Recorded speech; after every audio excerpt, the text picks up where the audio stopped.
Yeah, so freedom as defined for me was being able to do the things that I love to do. Um, and a lot of my recovery, especially before I joined this program, I felt like a caged bird, which means I told myself the phrase a lot of, I can't do this, I can't do that, I don't have the freedom to do this, I don't have the freedom to do that.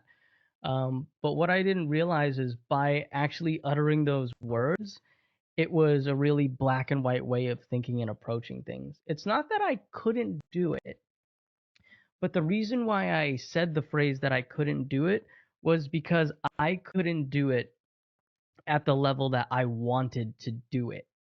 So, for example, when I told myself, "Oh, I can't go to Disney World," um, what I was actually trying to say was, I can't go to Disney World at the level that I want to go to Disney World.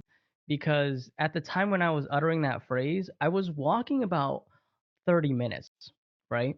And I told myself, well, 30 minutes is not enough to go to Disney World. That's technically not true, actually.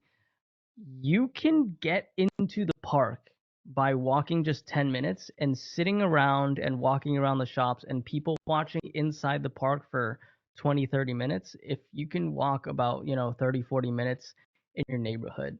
But I told myself if I can't do a Disney World day all day, then I might as well not go at all, which then kind of solidified in my mind that you can't do this, which then locked the idea of me being able to go to Disney World, thus not allowing me to have the freedom to go to Disney World. So I allowed myself the freedom by giving myself permission to start doing things, even if it wasn't at a level in which I would prefer or expect. So instead of me saying I can't go to Disney World, I gave myself the freedom and permission and ability to go to Disney World by saying I can go to Disney World. I can just go for 30 minutes.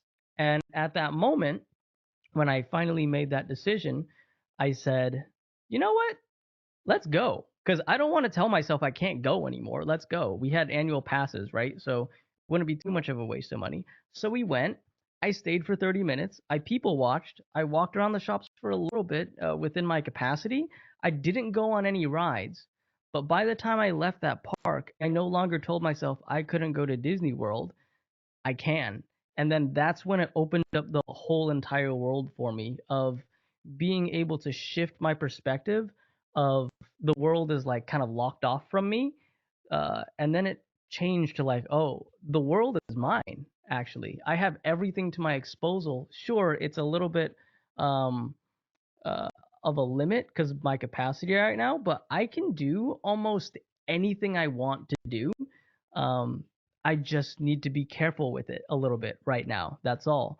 So, for example, I told myself I couldn't go to a restaurant. Yeah, I could actually.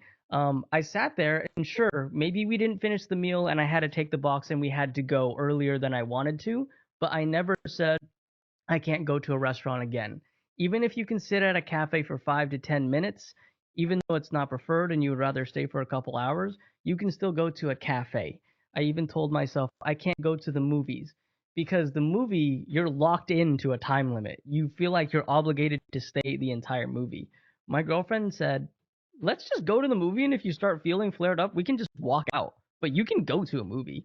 So I would be in the theater, the trailers would start, the movie would go on for 30, 35 minutes, and then I would feel myself really flaring up and telling my girlfriend, I think it's time to go. But never again in my recovery did I ever tell myself I can't go to the movies because I could. I just couldn't go for as long as I wanted. But just changing that perspective, that verbiage from I can't to yes, I can, like unlocked the entire world for me. And it allowed me to do all of these things just at a little bit more of a limited capacity, but still, that gave me an entire world of freedom.